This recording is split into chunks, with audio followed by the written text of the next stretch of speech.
masa hidupnya beliau itu sedang marak kaum para teologi, ahli kalam, mutakalimin.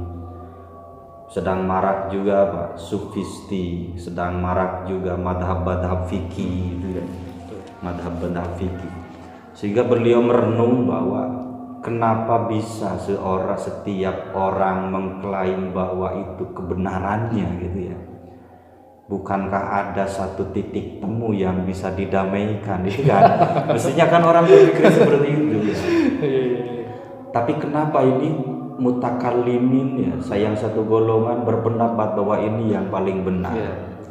Satu golongan fikih berpendapat bahwa ini yang paling persis dengan perilaku Rasul. Sufistik yang lain berpendapat bahwa ini ilmu yang dari benar-benar bersumber dari Allah itu kan. Lalu Imam Al-Ghazali merenung, kok bisa ya? Kok bisa ilmu dengan ilmu itu bertabrakan gitu ya? Ini pasti ada yang salah kan?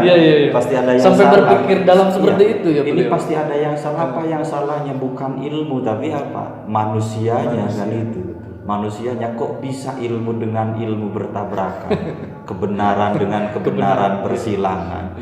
Ini pasti ada yang keliru ya. Apa yang kelirunya ya? Manusianya. Kenapa bisa keliru ya? Karena fanatisme itu ya, asobia ya, merasa diri paling ego itu kan. Sejarah pemikiran Imam Al-Ghazali sebenarnya ya, pertama beliau mempercayai kebenaran yang bersumber dari hawasil khomsi.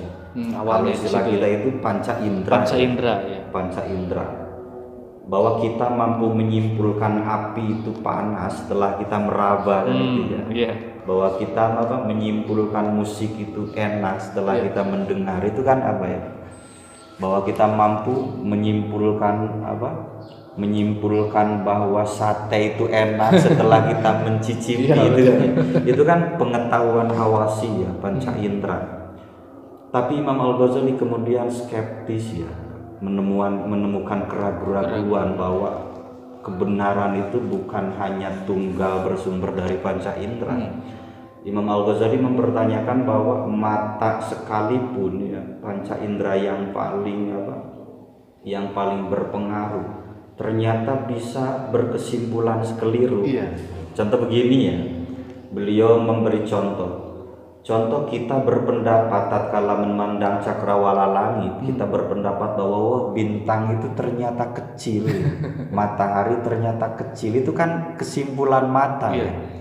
Padahal ilmu pasti ya menyimpulkan bahwa bintang itu ternyata tidak kalah kecil, tidak kalah besar dengan bumi sekalipun gitu. Lalu Imam Al-Ghazali ya, bahwa mata itu bisa menipu. Contoh, kita berkesimpulan bahwa sebuah bayangan itu tidak bergerak.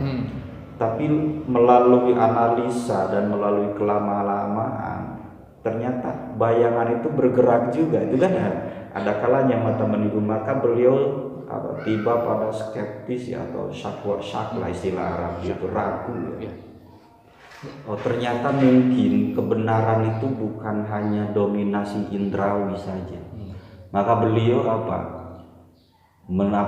beliau berharap besar pada akal untuk menemukan sebuah kebenaran ya.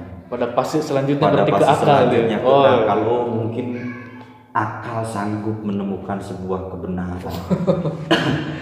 Lalu beliau mendalami sebuah paham filsafat. Filsafat itu falsafah ya. Filsafat itu kan dari kata filain dan sophos ya, kecintaan, kebijaksanaan.